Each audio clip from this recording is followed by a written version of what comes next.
আপনি পিছন থেকে আজকে লাখো মানুষের মিছিল আসছে, দয়া করে পাকুন্ডা পৌর বিএনপির সংগ্রামী সভাপতি, সাধারণ সম্পাদক সুজন, সাংগঠনিক সম্পাদক বলেন তো। আমি তাদেরকে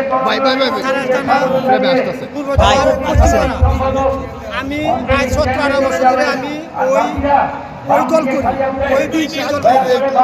আমি নয়াপল্টন 18 তারিখ, নয়াপল্টন 28 তারিখ,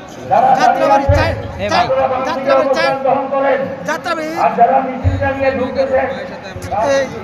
4 তারিখ আন্দোলনে আমি আসছি। আবার 18 তারিখ, ওই 18 তারিখ ঢাকার 18 তারিখ নয়াপল্টন আমি এই দিনও আসছি। আমি 4 বার হয়ে আছি, ময়মনসিংহে একবার আসছি। আমি সব